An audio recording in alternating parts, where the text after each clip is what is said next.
Lost Art of Fishing Stories, written by Andrew Cox. Get your copy today. Go to Amazon and search The Lost Art of Fishing Stories.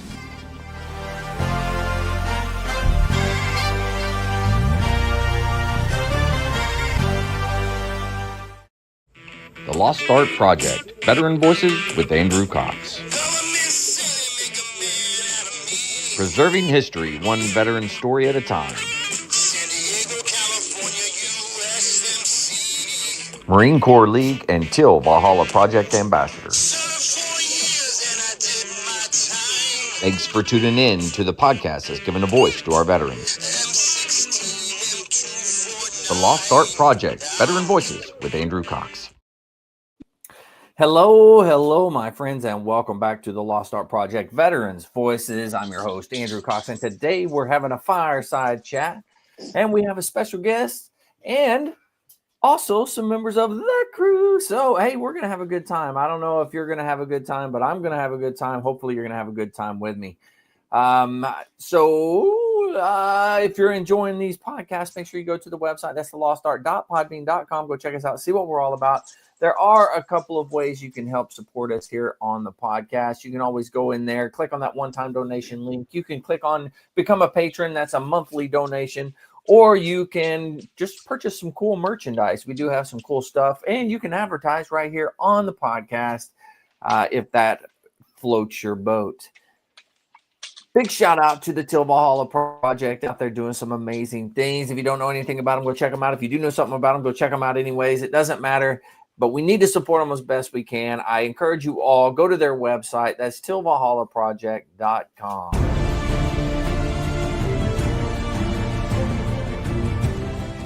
Are you a Marine veteran? Are you missing that bond you had on active duty? Then I have a place for you. Join the only congressionally chartered Marine Corps Veteran Service Organization, the Marine Corps League. Get that brother and sisterhood back in your life. Become one of the fewer, the prouder, a Marine Corps League member.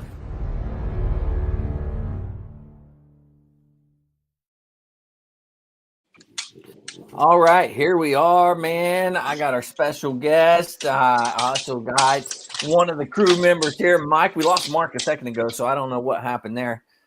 He'll probably jump back on here in a little bit. But, so Aaron Kershaw, well, how you been doing, man? I'm good. Can you hear me? Yeah, we got you. Yeah. All right. Good stuff. Hey, listen, AJ, thanks for having me. Mike, nice to meet you, buddy. Looking forward to our chat tonight. Absolutely.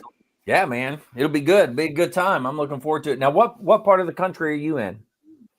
I'm in Dutchess County, 90 minutes or so north of New York City. Oh, wow. Yeah, you got some really cool air up that way right about now, huh? Yeah, we do. Well, where are you guys located? So I have some relevance. I'm in Oklahoma, and Mike is where you at? I'm down here in Southwest Georgia. Yeah. All right. Oh, so this nice diverse area. Yeah. So we had some nice snow come through up here, and I'm fortunate I got a little bit of a lake out over here, so I got a really pretty view during the day. Nice. That's the way it should be. Carlos is he's one of my co-hosts whenever I do the Marine Corps League podcast episode. And he is from New York City as well. He's actually in the city somewhere, if I'm not mistaken. But up there in the New York area. So I grew up right down at the Bronx border, spent a lot of time in New York City. I just like the peaceful life these days. Yeah. I don't blame you. Yeah. I'm not a fan of cities myself. So, I try to steer clear of them as best I can. But, it doesn't always work out that way.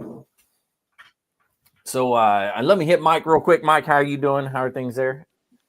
I'm doing good. Just working, trying to gear up for the holidays here going into this month. And so we were talking about earlier, trying to get some Christmas lights up, but it ain't happening because of the weather right now. So yeah, I am behind.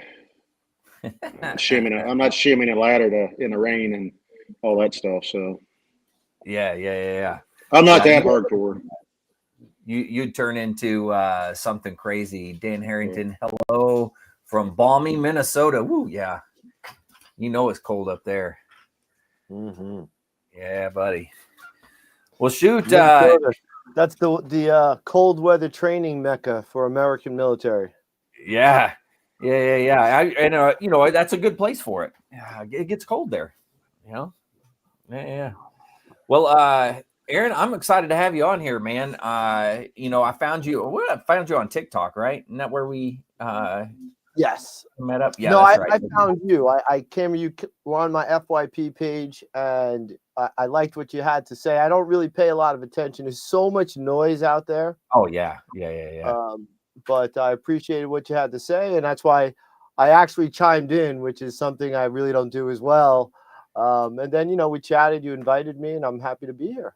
Yeah. No, I'm excited. And you're an author, published author. You also founded, what is it, the Bright Path Academy, correct? Yes. Yeah. Well, everybody that comes on has to tell me a little bit about their history. So if you don't mind, let's hear a little bit about your history, like where you grew up, what drew you to military service, and then kind of walk us through your career. Oh, no worries. Listen, I'm an open book, right? So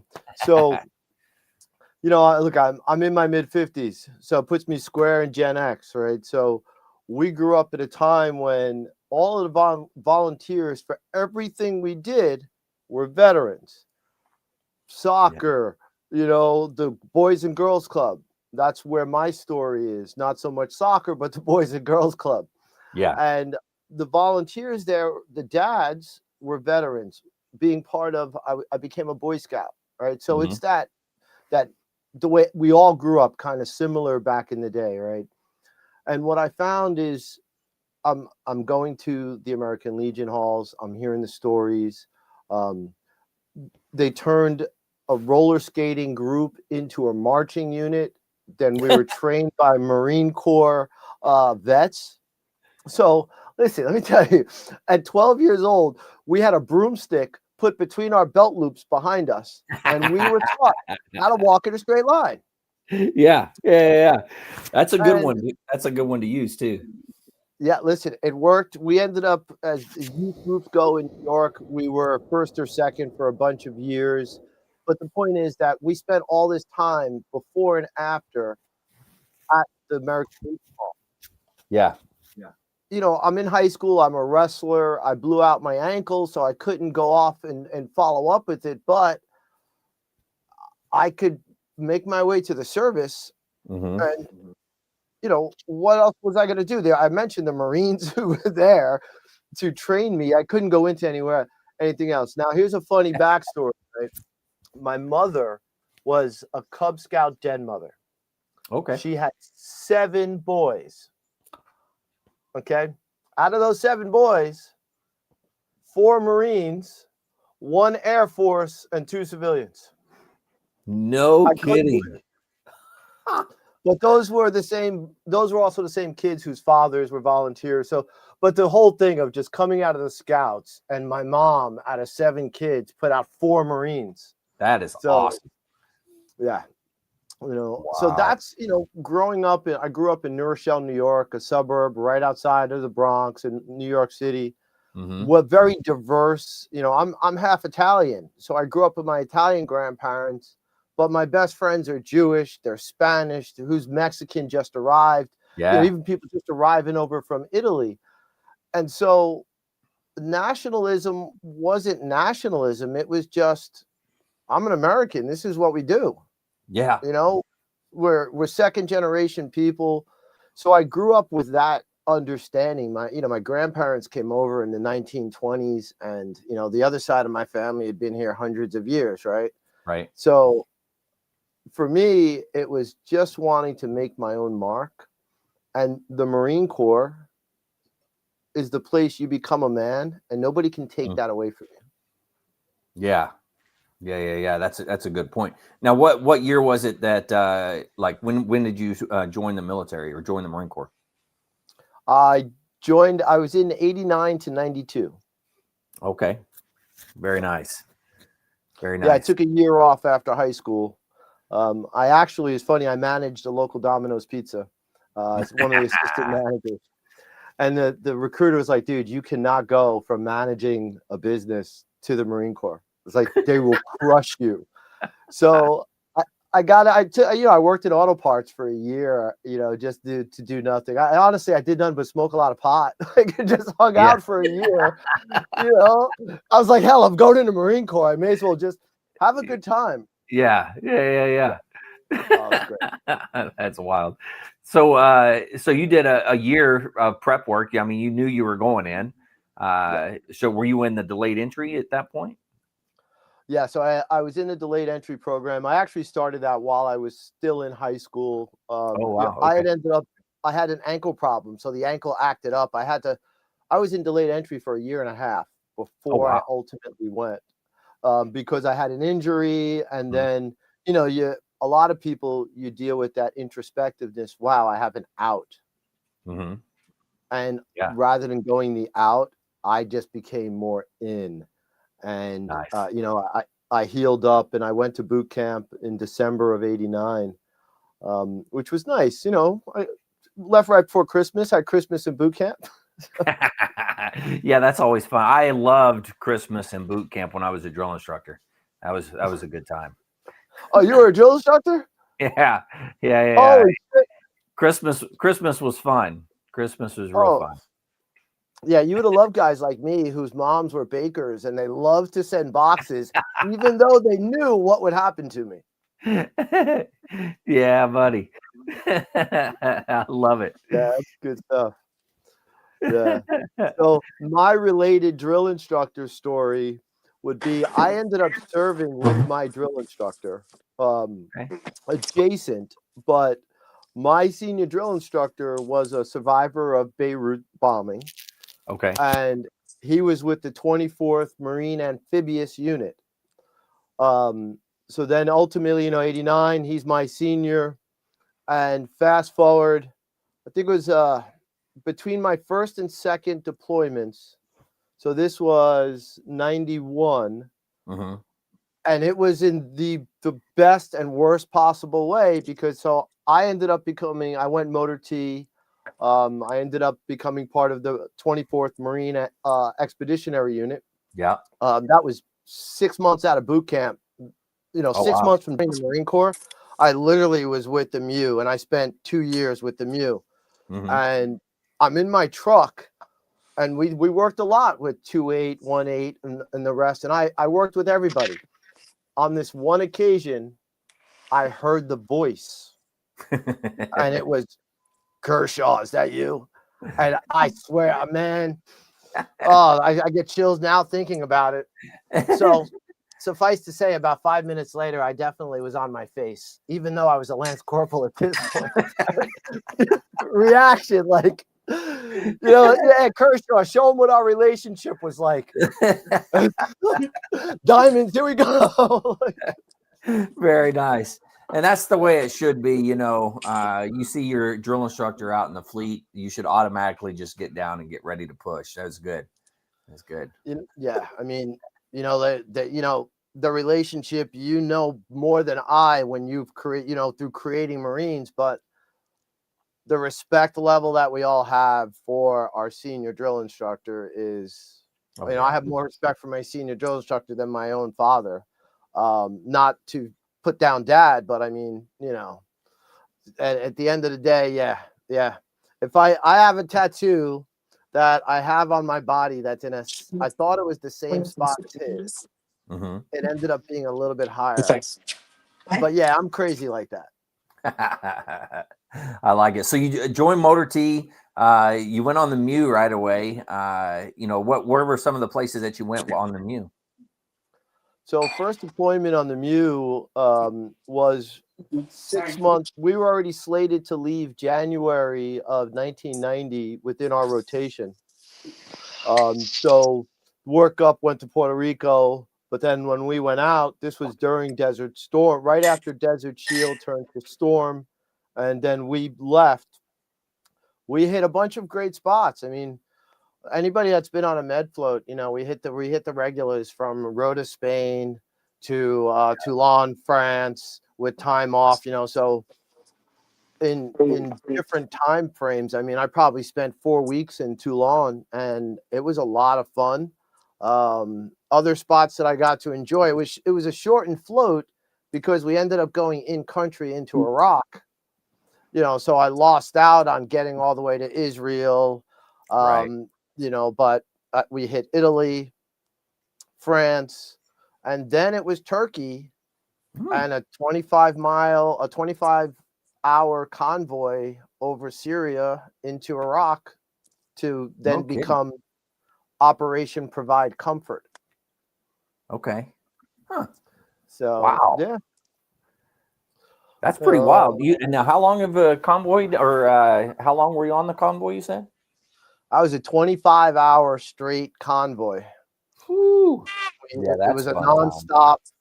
We were in the middle of offloading to do training maneuvers in Italy, halfway offloaded, and then we got the orders to just on board, gripe it down, and then we landed in Turkey in Iskenderun, and then just started offloading. And within 24 hours, I believe, we were en route into northern Turkey. That they ended up, it's a base now. The base that's there in northern Turkey at the Iraq border, I was one of the first, 50 trucks to show up. Huh, that's really interesting. So you kind of helped stand that one up then.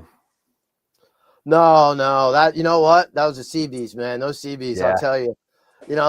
As soon as we arrived, because I was a truck driver, one of the things I learned was get as many licenses as you can. It's an easy way to kind of get easy duty, right? But it worked against me because I got an ambulance license figuring, you know what, every time there's a hump, I just drive the emergency vehicle. But when we went in country after a 25-hour drive, they threw me on a helicopter to go and relieve the advanced party ambulance drivers, because we only had 4 in my entire platoon and we were in teams of 2. So I ended up driving an ambulance for the first 3 weeks that I was in country in Iraq, and we set up the 1,500-mile no-fly zone. So, and we brought the Kurds out of the mountains, and that was when we did the non-combatant evacuation operation, right? And it's all the humanitarian side of limiting the enemy's fields of fire or potential influx or issues with us evacuating what turned out to be more than 1 million Kurdish refugees. Right. But like I have PTSD, and it comes from those first 3 weeks of driving an ambulance and I'm a Marine. I mean, shooting people, cool. But dealing with the other aspect of it is kind of what had the lasting memories with me. Yeah. That's me and Mike deployed with a guy that did a bunch of that in his first deployment, and man, that kind of messed him up for a while. But he was the guy taking people off the helicopters when they were injured, and taking them into the hospital. So I can understand that completely. That'd mess with somebody's mind for sure. Well, the one fun story, I won't get too graphic, but the one, these old vets used to tell me stories. You knew that you were in the shit when, right? And you knew when was with the ambulance. We go through our basics on first aid, but we're taught about a sunken chest wound. And, you think, okay, yeah, whatever. And at this moment, you got the corpsmen are working on civilians. There's non-military personnel. And there had just been a firefight that we had to sit back and watch the night before. So literally we couldn't engage, but now we have all the wounded. And they're overwhelmed. I understand the ambulance out, and he's like, I need you to come over here. Back in the day, we didn't use gloves. Like this, gloves are new. I remember he gave me, it was a 4x4. It wasn't even one of our big pads. It was just like a 4, maybe a 6x6. He's like, here, just hold this over his chest. I remember applying that to the chest and it just getting sucked right into that guy's chest. Wow. And I'm like, it's sunken chest wound. Because I mean, like, what a sunken, And he's like, well, you better get it out. And I'm like, okay, you know, again, I was an old pot smoker, so I knew about forceps, right? So like, okay, you got forceps, use your fingers. So it was the reach my fingers in, and that was the okay. Yep, you're in the shit now. Yeah. And it wasn't what I had trained for, right?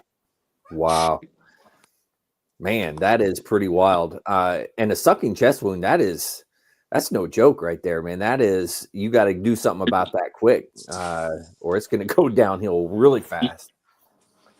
I have no other memories of that moment. Like, so I can't tell you what happened. Like, you know, that's a trauma event in my brain, whether he lived, he died, or what have you. Mm-hmm. I don't know. Yeah, that was interesting. The stuff with the kids was, there's a whole lot of parts and aspects of war that, you know, I feel for those 13 Marines that died a couple of years ago, because A, they were from my unit, and B, they did the job, the exact role that we did, the non-combatant evacuation operation. And it's the humanitarian side that really sits with us, because we're trained to deal with that. That's an enemy. You know, I'm shooting when the time that I did get to engage, that never bothered me. It is what it is. And I was fortunate that nobody around me was injured or died, that I didn't have that to carry. Right. But I can say that the way my PTSD presents from that, it creates a more compassionate individual. And ultimately, that can't be a bad thing, right? That's an upside. Yeah, absolutely. I could definitely see that. Holy cow. Now, how long were you guys over there? So we spent about 4 months in country. About 4 months, maybe 5 in country. We ended up arriving back stateside in August. Our float ended up being 7.5 months. It was supposed to be 6. It ended up at 7.5 months. But what was really distinct about my career was that 3 months later, they sent us back out again. No kidding. Yes. So normal float rotation, you know, you're home for 18 months. And we were told, so we what I was told is we redefined what the Marine Expeditionary Units were capable of, because of the how we, you know, apparently 30 something days, self-sustained, blah, blah, blah, blah, blah. Like, we blew all that out the water. And I don't know what it was, but ultimately we were back underway in November of that year. Wow. On another 6-month deployment. And so, it was the same MEU, correct? The same MEU, but we swapped out battalions though. So we had a fresh battalion, half of our unit, you know, half of our unit. So I was with my direct unit was the Marine Service Support Group. We're in French Creek. Yeah. Half of that unit was swapped out with new people that had zero training to go through learning what it's like to be in an actual, you know, a special operations capable MEU. That so much pressure was put on those second floaters that, like, I got caught up repainting every vehicle that we had in that 90 days, right? It was absolutely insane. But most of the guys that I know, we all suffer from a heavy amount of PTSD because we never got to decompress. They sent us right back. And on that second float, you know, I ended up, I only made it halfway through. I took I was medevac back here to the States, which, you know, the slowest medevac in history of 14 days, but it was a lot of fun. It was nothing major. 14-day medevac. Very nice. It was great. I had more fun and saw, you know, because they took us to naval bases to pick up people. You know, that's what it was. It's like they just had to keep picking people up, and then end up you leave out of road to Spain. But we started in Germany, and you know that's where I was in the hospital. I was there at the hospital in Germany, right? But it was Yeah, the whole thing was an interesting experience. We ended up in parts of Africa on the second time out, and my injuries are not combat directly related. Yeah. My knees were just completely shot, and and then there was I got into a fight, so that was the other part of it. And what was good is I have to say, Clinton came in and he was downsizing, and the Mew wants you to be 110%. Yeah. And I had a problem with a staff sergeant from my first float that he was just upset that I got to be in country more because of licensing, and look, I do what I do, whatever it is. And he held his grudge with me. So he basically pushed me to either, we went on a 5-mile boots and ukes, and I made it back, but my knees were trashed. And I switched out my post for a sitting post. Mm-hmm. He didn't like that. He said, "You have to stand your standing post." I'm like, I'm not trying to get my 4 hours off. I'm just taking, the dude's going to switch out post with me so I could sit. Yeah. He pushed it up the chain of command, and they gave me a choice: either suck it up or go home. Okay, Wow. well, this is little over 3 months into my second float. I'm at like 13 months of sea duty within 16 months, right? Yeah. On 2 separate floats. And, so okay, see you later. And I came back to the States, and that the 14 days was interesting. But when I got back to the States, my med board was 3 months. I was shocked. I was actually in the middle of rebuilding my 67 Chevelle, and I'm out of the Marine Corps. And so my time in the Marine Corps was exactly 2 years and 6 months to the day. Wow. No kidding. Wow, that's pretty wild. And it was from, what were the dates again that you joined and got out? December 89 to May 1992. Okay. And Mark, when did you where were you at during that time frame? I was in 3-1. 3-1. Yep. Yeah. Right on. Then what about you, AJ? I was in 89. I was still a twinkle. No, I'm just kidding. I'm not that young. No, 89. I was in junior high, I guess. Oh, all right. Maybe. Mike? Well, I graduated high school in 92 and went into the Marine Corps in August of 92. So 89, I guess that would have made me, a freshman? Yeah, that sounds Something right. like that, a sophomore. I don't know. So my second wife was in 6th grade. That's about where I was, I think, sixth grade. Yeah. Which is where I met my wife. Was 6th grade in the hallway, and I came home and told my mom I met a girl, and I'm going to marry that girl someday. And eventually, I hounded her enough that she gave in. So. See, that's a beautiful story. That's the American dream right there. Oh man. And she's, we're coming up on 30 years. Next year will be 30 years worth of marriage. So pretty God crazy. bless. Yeah. Now Mark's been married quite a bit longer than that. How long have you been married, Mark? 36 years plus. 36. Wow. Yeah. Wow. I met my wife when I was a drill instructor the first time in 1987. And she's been with me, 25 years with me, and eight deployments. 8 of those, 8 of my 9 deployments. God bless that woman. I know, right? Yep. Well, God Yep. bless all your wives, Yeah. But I mean, Yeah, there's Andrew no- and I are kind of the same special. thing. This past Saturday was my wife and my 29th anniversary. So, Yeah. Outstanding. So we're all doing pretty good to be married to the women we're married to. Yeah. Because if it wasn't for them, we wouldn't be here. So, It's a good point.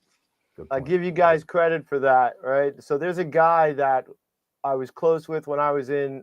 He was this guy Kern, and I always called him a lifer. I'm like, yeah, you're gonna be a lifer. You're gonna be a lifer.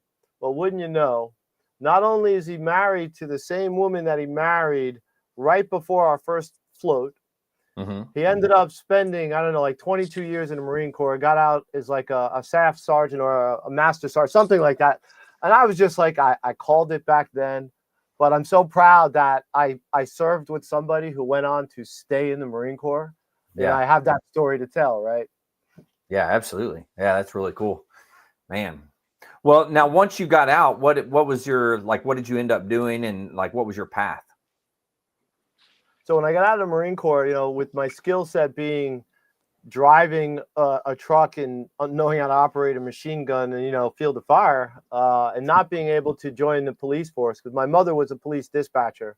So part of going into Marine Corps was like, okay, I can get out and become a New York State trooper. You know, I'm 5'11". Back then, they still had that whole height thing going on. I'm like, okay, that'll look good. That'll be a good look. There's my life right there. But getting out, having knee issues, back issues, ultimately, you know, going into police force wasn't an option. Right. So I leaned back on the truck driving side. Gotcha. And, you know, us Marines, we like to drink, right? And drinking, we get bored at certain places. So, you know, growing up, there was a guy that owned a couple of tow trucks in our neighborhood. He had some great Harleys. You know, we used to like go and talk to him. A friend of mine drove one of his trucks. So I'd go home on leave. I'd go hang out in this guy's tow truck and, you know, do whatever. But I'm hanging out in this bar I never hung out in before. And this guy walks in. He's like, oh, I hear you just got out of Marine Corps, blah, blah, blah. And we're shooting the shit. And he's like, yo, so you were a trucker. That was like a record driver. And I'm like, kind of, yeah. You know, he offered for me. He's like, I'm looking for somebody to manage my trucks. I'm like, I can't do it, blah, blah, blah. Aaron, I've known you. I've heard good things. Are you up for it? All right. Yes. 3 weeks later, I made him an offer to just lease the business from him. And, you know, he let me do that. And that started my whole business career with driving tow trucks. And I loved it, right? You know, cash business. I'm doing my own thing. And, you know, it was kind of like the Wild West back in the 90s in New York, in the Bronx.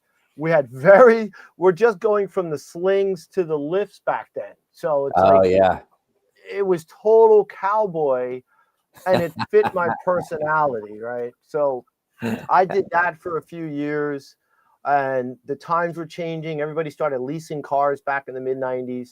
Yeah. So ultimately he sold the company out from under me, but he did it in a great way because he started with just he gave me a pile of cash. And he's like, you know, I have a job for you and here. Okay, so I did what any good Marine would do is I got shit-faced. I invested it in something that's currently legal. And I then developed a way that I could sit at home and teach myself about this www thing, that AOL in my two fingers, because I could talk to women, right? And I'm doing that. And that ultimately led me to my next career that was web development. Nice. And so, you know, one opportunity, a pile of cash, a whole lot of shrubs led me to working in New York City as a web developer for a website that became about.com. You know, and I did that for a few years. Ultimately, when the .com bubble burst, that was that.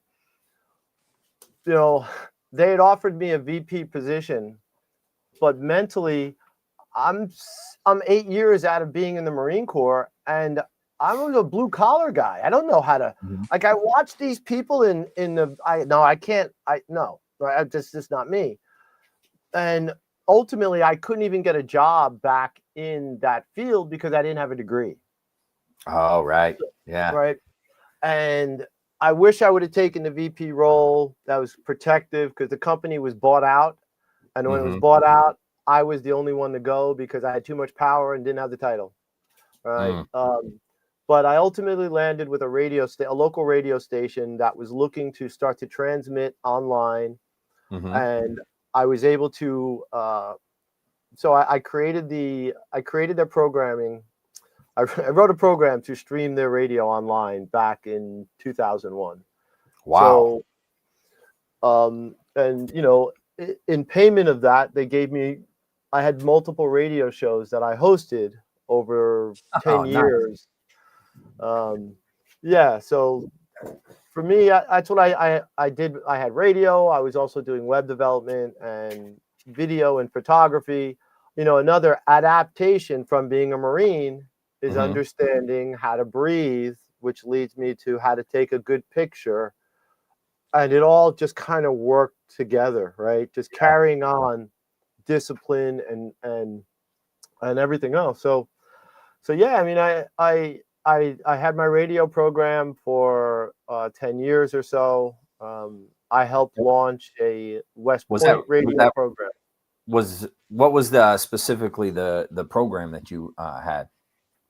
So the program was called On the Inside, and it was on WVOX 1460 AM, WRTN 93.5 FM each Thursday evening from 6 to 8 p.m. I used to follow. Oh, wait, here I could do it this way. I used to follow Bill Maher. Yeah. So once I get behind a microphone, my voice will automatically it'll adjust down to its own. But yeah, I spent a lot of years on the radio, and nice. I enjoyed it. It took me to a lot of places. I got to interview a lot of different people. Yeah. Most notably, I got to announce when Michael Jackson died. Oh, wow. I got to have Peter Max, the artist. I don't know if any of you know of him. Mark, you should know of him. He's the designer of the Beatles album. He designed a couple of the Beatles albums. That's Peter Max. But, and I'm only going by age, Mark. I'm just jabbing you. Right? So, but yeah, so being on the radio was great, and my PTSD had started creeping in my life. Let me get away from this. Then let my voice get back to normal over here. But yeah, so PTSD had started creeping into my life.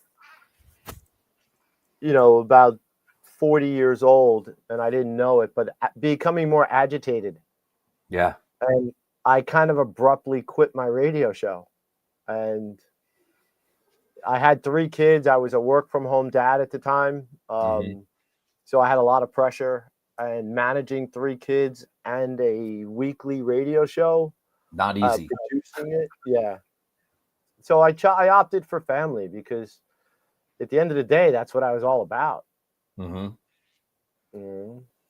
Yeah. That's the way it should be. You gotta look out for the family, That's one thing I think, at least. Now at that point, you just you basically were doing your computer work and stuff from home. Yeah. So at the time at different times, I had a TV studio at one point where, because we were on the backbone, being in New Rochelle and being right outside of New York City, there was something called ISDN back in the day, which was one of the fastest internet connections you could have. This is the early 2000s. And a lot of politicians didn't necessarily want to travel into New York City.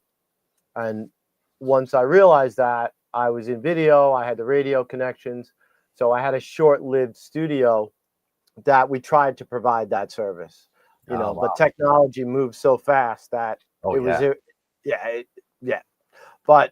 But yeah, no, for the most part, I tried to work out of my home because it afforded me the opportunity to be close to the kids. Yeah. And I also like to always work with business. I like mom and pop businesses. So my target was always, I love working with restaurants, and it's like, I had a thing, I need to eat, you need a website. I understand you may not be able to afford a website, right? So I would make a deal. I had like a dozen different places where I never paid for food for probably 5 years. Oh, wow.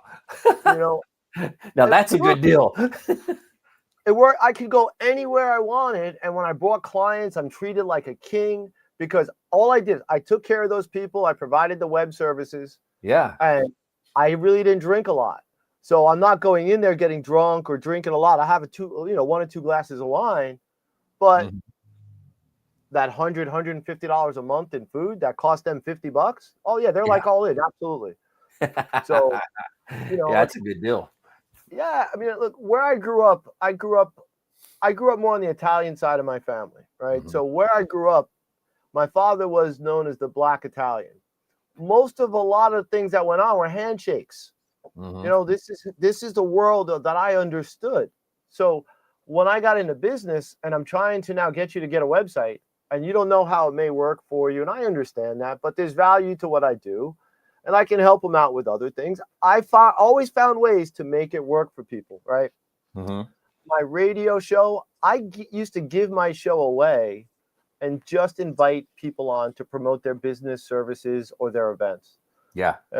It's always been about what makes me feel good. What kind of legacy do I want to lead? And what am I also doing for my name? Because my father, my grandmother were both very well respected.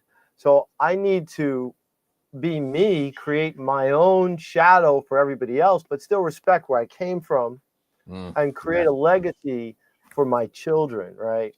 Yeah. It's So, yeah, absolutely. And that's why when PTSD and the physical side of being in the Marines hit me when I was 45 years old, Mhm. I could have taken 100% and retired. Yeah. And what I opted to do is not to fight them. I was at 90%. Mhm. And well, I went, so I didn't go to the VA until 2015. Oh, wow. The VA in the 90s was disgusting. Yeah. Like, it was just even arguing with the government, they didn't care. It wasn't until we went to war again that they started to pay attention enough, right? Yeah. So I got out. I was medically separated that was my separation, but Mhm. I didn't go back until 2015. I went in, I got 40%, went in again, and I got another 50 on top of it. It's easy. Everything's documented. But I opted to go to the vocational rehabilitation route and Mm. go into college. Okay. Yeah, I mean, matched to my career, that's what stopped me from working in the .coms and elevating Yeah. myself, right? That Mhm. stupid piece of paper. Or so I thought it was, a stupid piece of paper. You know, what I learned is that in college, you're exposed to so many different courses that, for the most part, you can choose. And it made me think differently. But more importantly, it started teaching me about finances, Mhm. things that I didn't really understand. Because at the end of the day, if we can pay our bills and we got money left over, that's our budget. That's the way most people live, right? Yeah. And then then you have your child, or then you have a girlfriend who's like, hey, I want to go on vacation. And you're like, all right, I got to save for that. And then you're like, how do Yeah. I save? I'm going to put $20 away a week. And then 3 weeks go by and there's $60. And you're like, hey, honey, you want to go out to dinner? I'm going to spend that $60 we were putting away, because there's no conceptualization of the concept of saving for time and what Right. it will ultimately bring you, right? So it wasn't until I went to college that I started to change my thinking. And then I realized I'd run businesses, I'd done all of this, but I'd never been in a position that I had to budget and pay attention to money. Mhm. And I realized I didn't know how to budget. So Hmm. I'm 45 years old, I got kids, and it didn't make sense, right? So Yeah. I started in finances in 2020. I started working with Ameriprise Financial. COVID was starting. Mhm. And at that time, there was an advisor who his person didn't want to come in. So I said, hey, I'll try it out. You offered me an opportunity to learn about finances. Yeah. I'm doing this in college. So within about a year, I had achieved my license to be a stockbroker. Oh, wow. I moved from I was in Mamaroneck, New York, doing that, and I Mhm. was offered an opportunity in Greenwich, Connecticut. And I worked and supported 6 different advisors. I was on the operations side, Mhm. and all combined, they managed like $600-700 million. Oh, And God. oh yeah, these guys were amazing at what they do. But this is why I also, within my writing and everything I do, it's very important for people to work with financial advisors. Yeah. Nothing that I do teaches people to go and do it on their own, Right. right? So working at Ameriprise, my focus was financial plans as well as money movements and things like that. And what I realized that even wealthy people don't necessarily budget or don't understand some concepts of it. But while I was going through my deficiencies and my issues, there was nothing there out there. The VA did not have anything to teach me about my finances. They started a program a couple of years ago that there is these consultants. Okay, well, that's what, if you go on the va.gov, they recommend, I think they recently changed the name of it, but it's basically a third party that you can work with, but they're still just providing advice to you. They're not teaching you anything.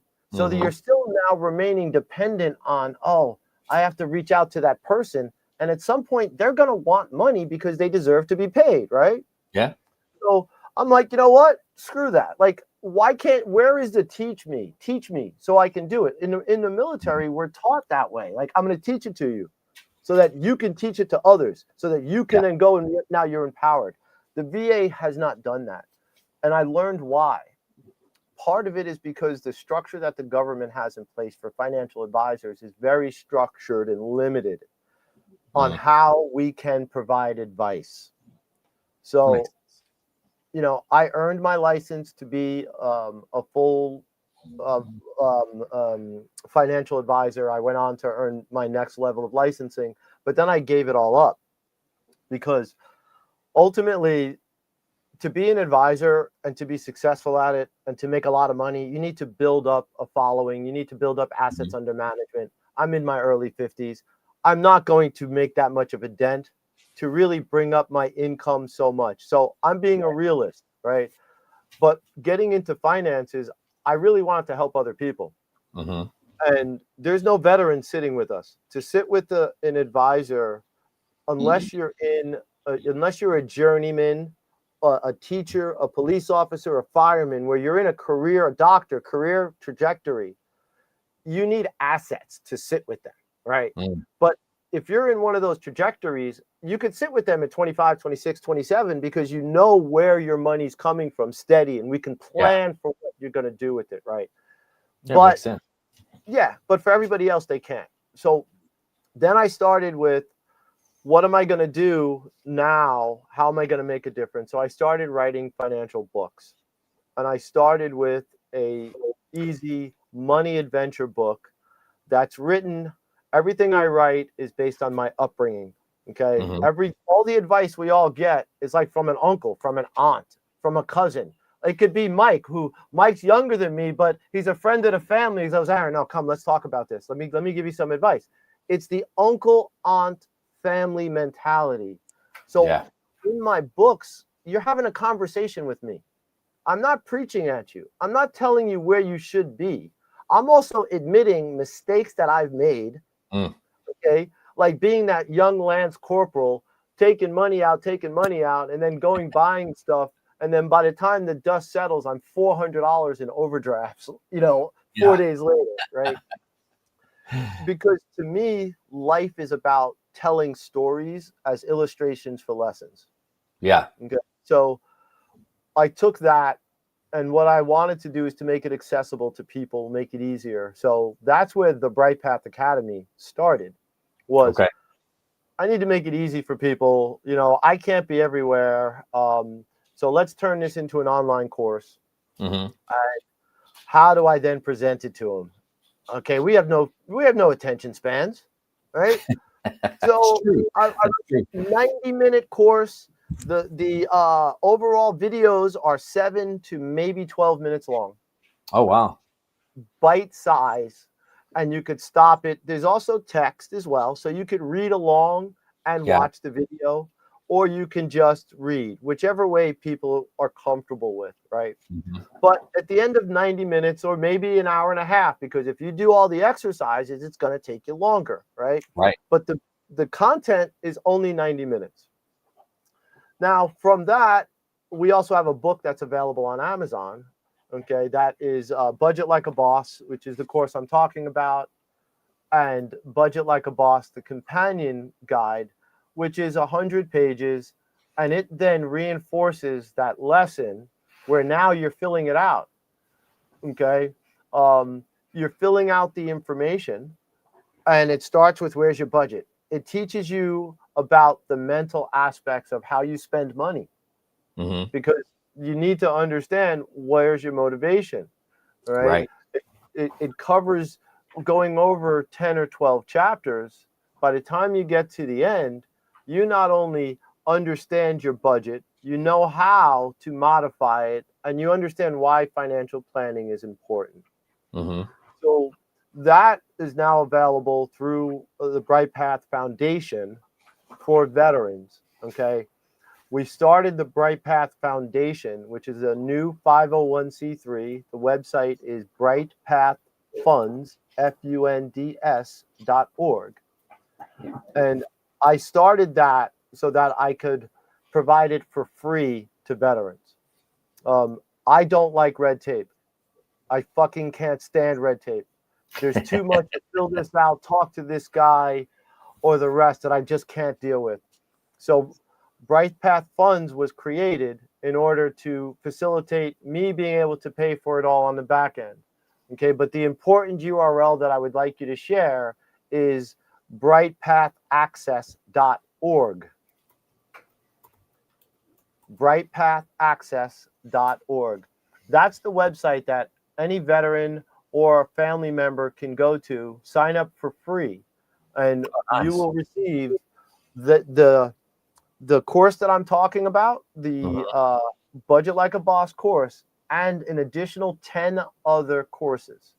So, I'm trying to stay focused. I know we're getting up to an hour, but what I've done is I've created an ecosystem, right? I'm not here to talk about me as an author, because me as an author was just a means of me working out the BS in my head so that I could present it to people, right?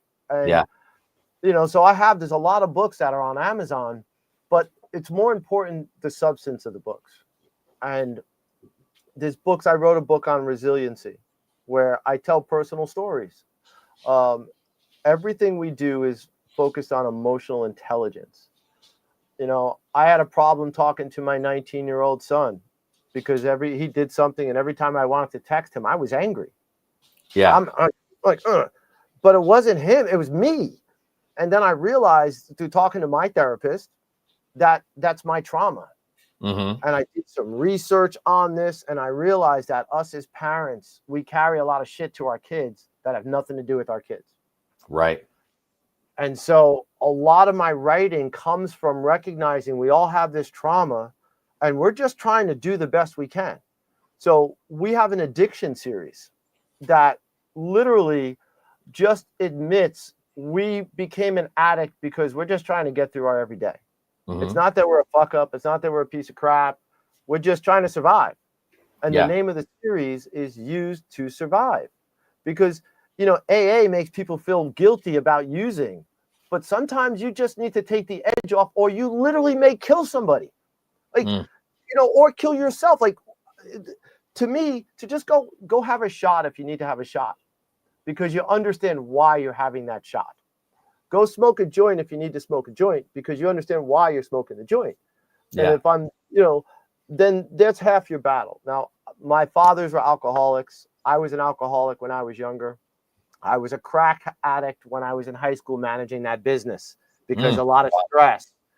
So I come from this as a place of truth, trying to create material that's real. That's not bullshit. That it's like you having a conversation with your uncle or your friend. So the problems with my son led to a 3-book series that's for parents to recognize their trauma, for the teenager to read, and even for a elementary school age, because if you got a teenager and a parent that are butting heads, and you got an elementary school kid there, they all have voices that need to be heard.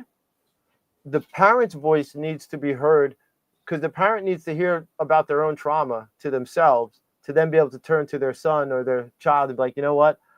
I yell at you so much because, you with these dishes. When I was younger, we didn't have a dishwasher. And my mom would come in and break dishes if I didn't wash the dishes. So Yeah. when I ask you to put these dishes in there, I keep hearing my mom, I got to do this. And it's not you, it's me. Parents need the space to recognize and be able to say that. And the child needs to not be an asshole, right? So You're not wrong. You're not wrong. because I was that asshole, though. I'm just, Yeah. I write it from truth, right? So that's why I'm like, how do I get my son to listen to me? So that's why it's a 15-chapter journey, but it fits right into counseling. So Okay. if they're already going to therapy, the therapist can say, okay, you're going to read chapter 1. We're going to talk about how you both felt about chapter 1. Mm-hmm. It opens up conversations. Yeah. That's really what social emotional learning is about, is creating a comfortable enough environment within yourself so that you can interact with the world around you Mm-hmm. and see it for what it is, not for what our trauma reads it to be. Okay. I like that. Now, and where can people find this book? Or you said a series of books, correct? Yes. So everything that I have is on Amazon. If they just search my name, Aaron B. Kershaw, or Uncle Aaron on Amazon, they'll find my books. Through the Bright Path Academy, they'll also find my books. I really want people to more so find the Academy because it's an inexpensive way to get access to these resources. Mm-hmm. I had to write the books because you need proof of concept, right? You need to have something physical. I never want to be somebody that just creates something and you can't physically hold it, right? Yeah. Yeah. You know, Makes sense. I want it to, you need the book, right? And then in what we've done, the budgeting book, it's also in Spanish. Oh, nice. So Yeah. I'm creating an ecosystem that allows people to go and learn it online. Mm-hmm. If they want to go buy the book, go buy the book. But I'd rather them learn it online because if there are, to the non-veteran listeners, whatever you spend to educate yourself on the Bright Path Academy goes directly to educate veterans and their families. Whereas if you buy my Amazon book, they're taking 60% of that.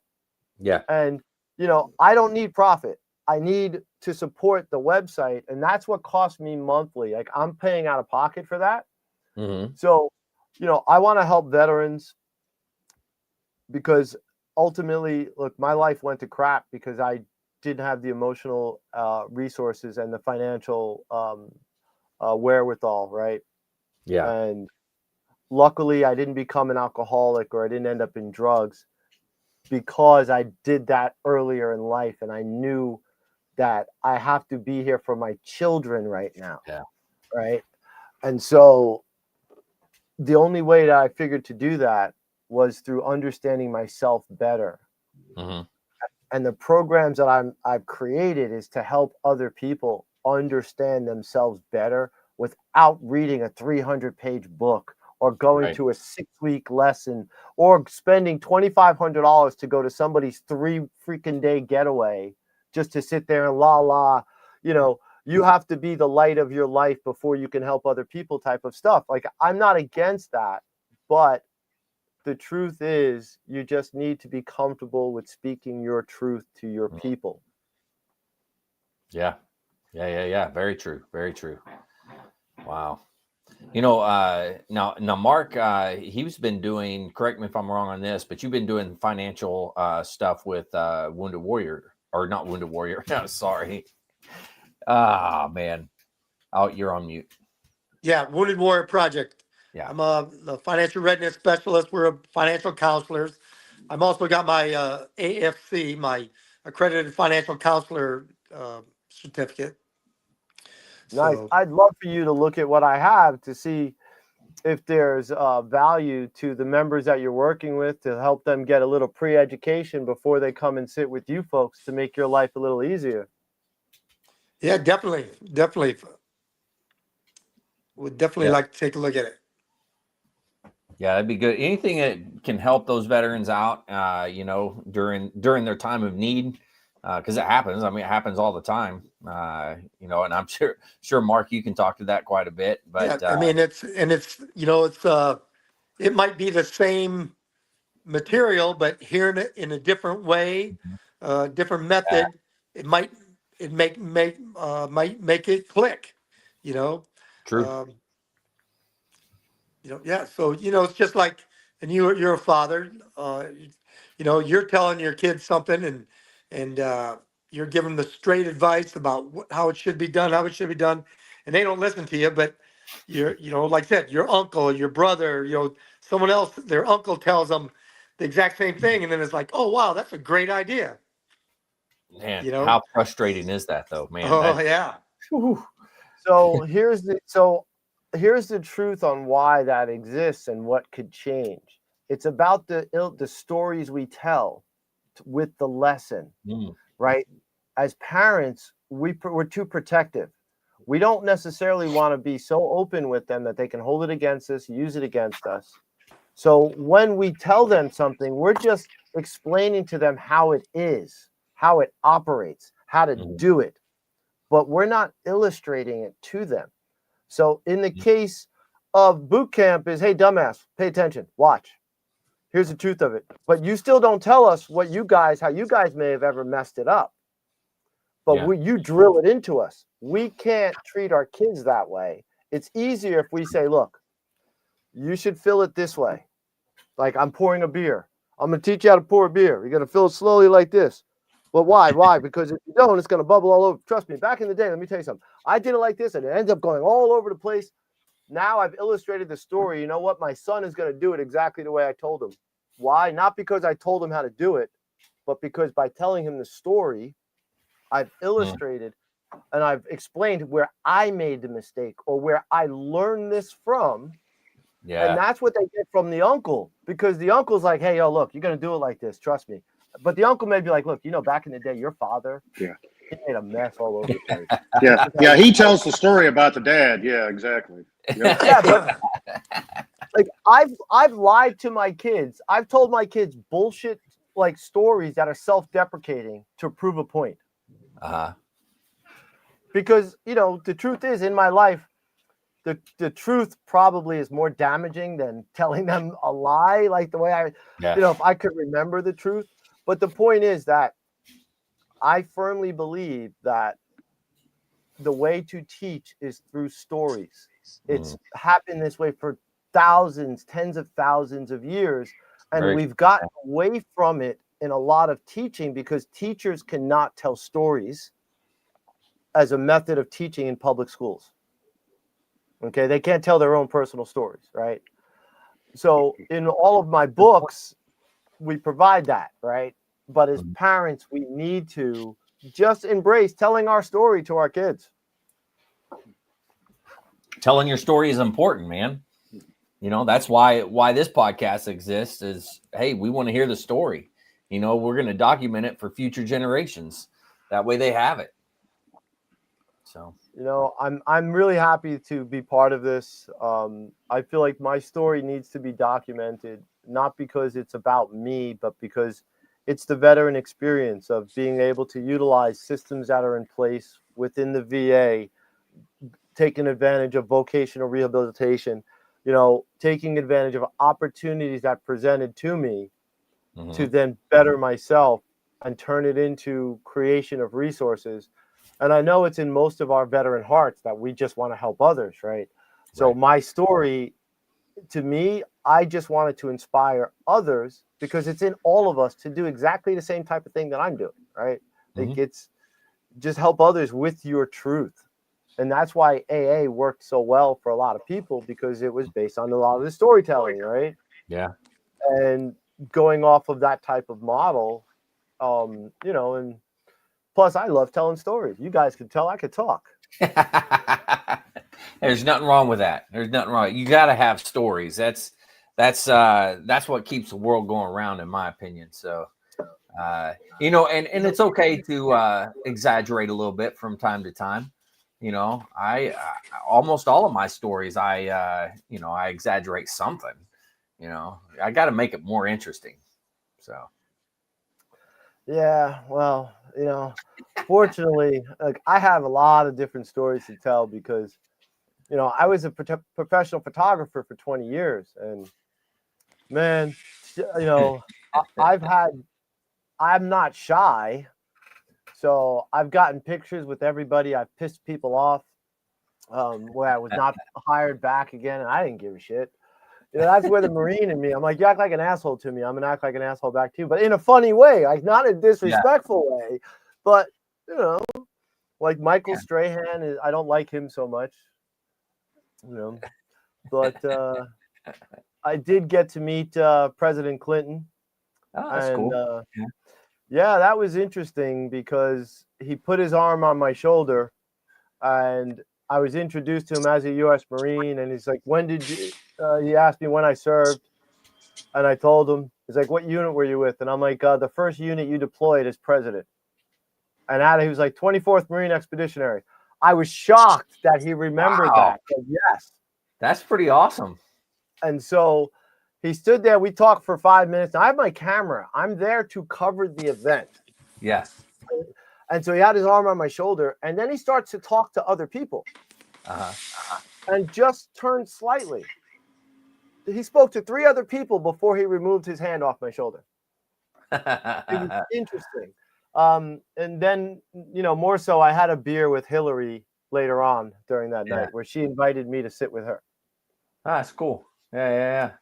Wow. And that was 9 days after she lost the 2016 election. Oh, no kidding. Yeah. Dang. She was a little bitter at that point in time. No, she wants to drink. I mean, not that it's a bad thing. Like she can't. I remember they came in, they tried to give them champagne. They liked it, both of them. They put the champagne. I got to give her credit.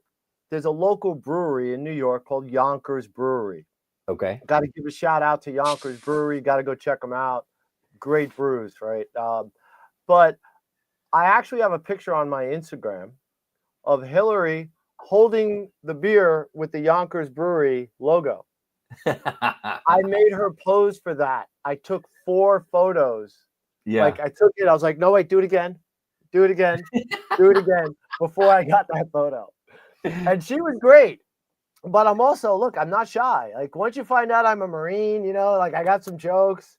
I'm like, you know what? Can you do me a favor? Can you just hold that? I'm like, people have been talking about you. Like, you guys are champagne drinkers. You're over here drinking beer. She's like, I prefer beer. I was like, can I take a picture of you with that? And she's like, this. Yeah. That's awesome. So it was a lot of fun. Yeah.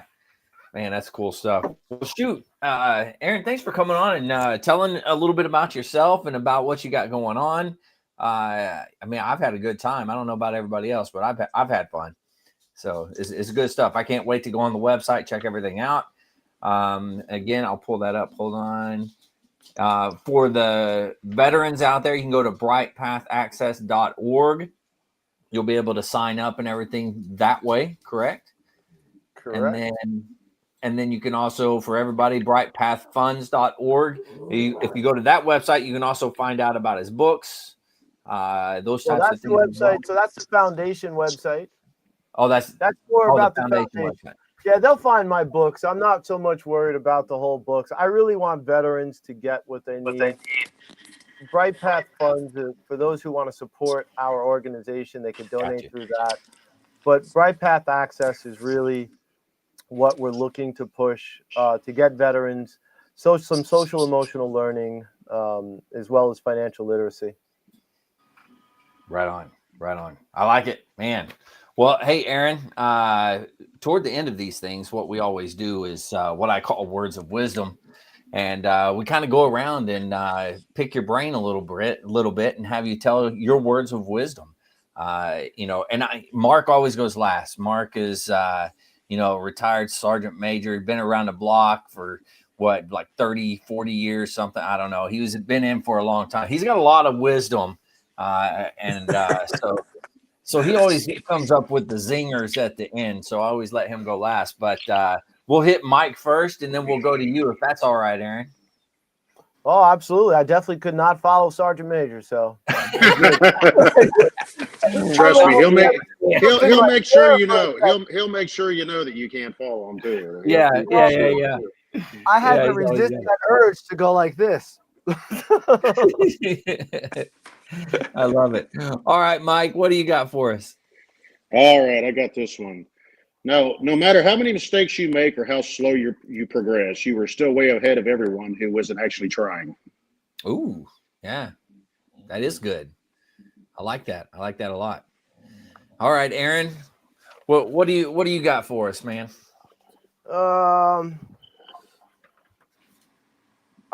This is a good one. All right. If you don't tell your money where to go, it'll disappear without saying goodbye. Ooh. Wow, That's a good one. Yeah, that's really That's good. a damn good one. Say that one more time. We got to hear it again. If you don't tell your money where to go, it will disappear without saying goodbye. Holy cow, man, that's good. That is really good. But is that your quote? Is that from you? No, yeah, that's for me. Okay. But you get a lot of quotes like this in my books. And my books, so all my books are verbatim on the courses. So that's why I'm saying you don't need to buy the book. You take the course, you get the book right in there. There's a download of each book with all the courses. Gotcha. So okay. You get quips like that in there. Very nice. That's a good one, man. I like that. Yeah. And of course, we come down to the final here. Mark O'Loughlin. Go ahead, beat that, Sergeant Major retired. What's up? I'm not sure if I can, but I'm gonna. I'm kind of you started inspiring me with all the stuff that you do, and especially the 501c3, so that veterans can take that free. So I'm going to quote Ronald Reagan here and say, "There's no limit to how much good you can do when you don't care who gets the credit." Ooh, that's good. That's out to you. Good. That's a shout out to you, Aaron. Yeah, absolutely, man. That is awesome. Thank you so much. I did get chills from that. I do appreciate you very much. I'm hoping that we can definitely follow up. I'm looking for endorsements that I can find my sponsors for on the back end. But my focus is just trying to help these folks. Yeah, it's important, man. Yep, it's great because, like I said, we got the Wounded Warrior Project. We got our criteria that we have to, closely go by, not set in stone, but if it's another tool in the tool bag that we can offer them, all more power to them. Mm-hmm. Absolutely. We also have the power to take any of your material and turn it into online courses as well.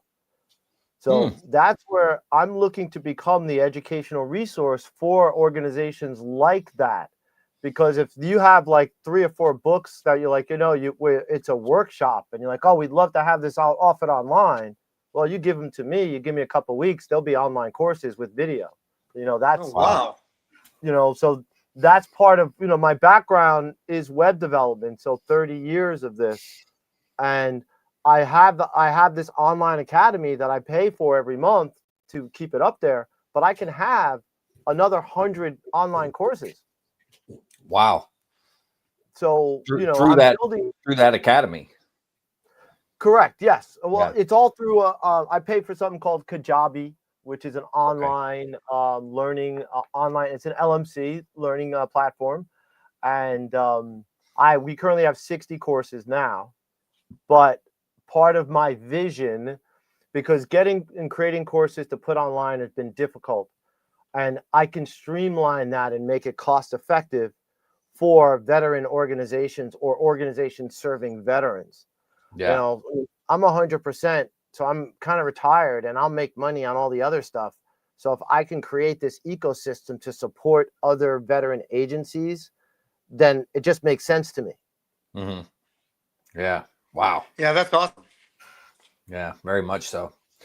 Well, shoot, Aaron, thanks for coming on and doing this, man. Truly appreciate it. Everyone's got to go check it out.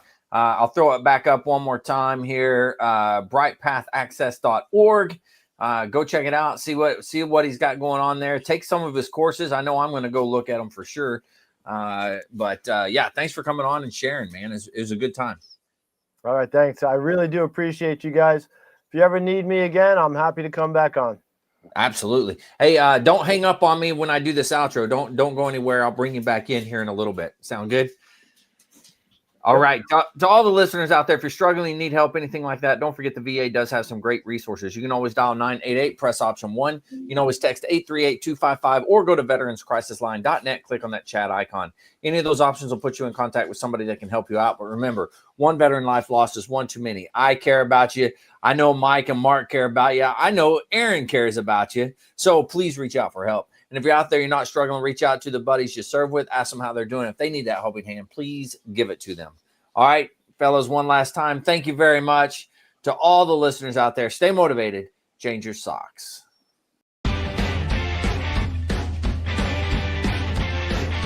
No more 22. Honor the journey and finish the fight.